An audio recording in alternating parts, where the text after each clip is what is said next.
မင်္ဂလာပါခင်ဗျာ Idea Canoe စီစဉ်ကနေကြိုဆိုပါရစေဒီနေ့ပြည်သက်ကြီးနဲ့မိတ်ဆက်ပေးခြင်းနဲ့စီးပွားရေးလုပ်ငန်းတစ်ခုကတော့တာမန်စီးပွားရေးလုပ်ငန်းတစ်ခုမဟုတ်ဘဲနဲ့လူမှုရေးနဲ့စီးပွားရေးတပေါင်းတစ်ဆက်တည်းလုပ်ကိုင်လျက်ရှိတဲ့စီးပွားရေးလုပ်ငန်းလေးလည်းဖြစ်ပါတယ်ရရှိလာတဲ့ငွေကြေးအမြတ်စွန်းတွေကိုဝန်ထမ်းတွေရဲ့လူနေမှုအဆင့်နဲ့မြင့်မားဖို့အကျိုးရှိစွာအသုံးချလျက်ရှိတဲ့စီးပွားရေးလုပ်ငန်းလေးလည်းဖြစ်ပါတယ်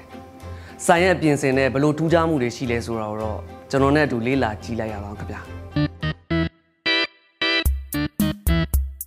Linky ဆိုင်လေးရဲ့ထူးခြားချက်ကတော့အစားအသောက်ကောင်းအောင်သာမကပဲဆိုင်ပြင်ဆင်များကစားသုံးသူများအားဆွဲဆောင်ထားနိုင်ပါတယ်ခင်ဗျာအထူးခြားဆုံးထူးခြားချက်ကတော့ဒေါခင်နစ်တူရဲ့စိတ်ကူးအကြံဉာဏ်များပဲဖြစ်ပါတယ်ဆိုင်မှာရရှိလာတဲ့အမြတ်စွန်းများမိမိအကျိုးအတွက်အသုံးမချပဲဆိုင်ဝန်ထမ်းများရဲ့ပညာရေးအတွက်ရာနှုန်းပြည့်ထောက်ပံ့ပေးနေတာလည်းသူမရဲ့ချစ်ခင်နှစ်သက်ပွဲကောင်းမွန်တဲ့စိတ်တက်ကလေးပဲဖြစ်ပါတယ်ခင်ဗျာအကူအနေနဲ့လူငယ်တွေကိုပြုစုပြောထောင်ရတယ်ဆိုတော့ဘလို့ခက်ခဲတွေနဲ့များရင်ဆိုင်ရလဲခင်ဗျာခက်ခဲရတော့နေပါတော့ရှိတာပေါ့သူတို့မတူညီတဲ့ဘဝလာကြတယ်နောက်သူတို့မှာစိုးရင်ကြောက်ကြတဲ့စိတ်တွေအားငယ်ထိတ်လန့်တဲ့စိတ်တွေပါလာကြတယ်ပေါ့နော်အဲ့စိတ်တွေအဲ့ဘဝတွေကိုသူတို့စိုးသောတဲ့ဘဝတွေကိုမေ့ပြီးတော့ဒီဘဝအစ်စ်မှာပြန်လျှောက်လန်းဖို့သူတို့အနာဂတ်ကိုအစ်စ်ပြန်တည်ဆောက်တဲ့နေရာမှာ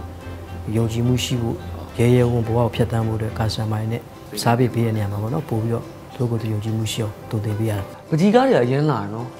အများကြီးလည်းအများကြီးပဲဆိုတော့အခုကပကြီးစုရတော့ဝါဒနာပါလို့လားဒါမှမဟုတ်ဆိုင်လာဖို့တီးတန့်ချိန်ထားလားဝါဒနာပါတာလည်းတစ်ခုပေါ့နောက်တစ်ချက်က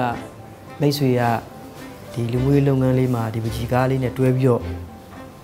လုပ်မယ်ဆိုရင်ပို့ပြီးတော့ကောင်းမယ်ဆိုပြီးတော့အကြံပေးတာရယ်နောက်ဒီပကြီးကားရဲ့ရောင်းလို့ရတဲ့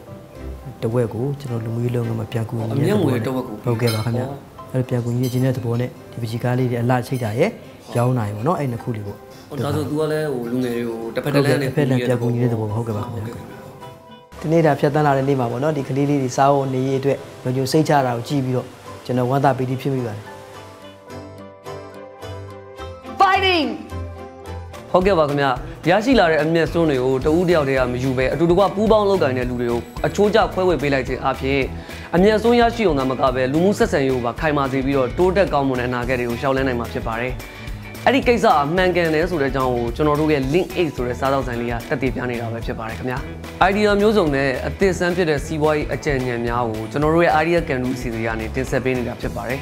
ပုံမပြည့်စုံတဲ့သတင်းချက်လက်များကိုရယူခြင်းနဲ့ဆိုရင်တော့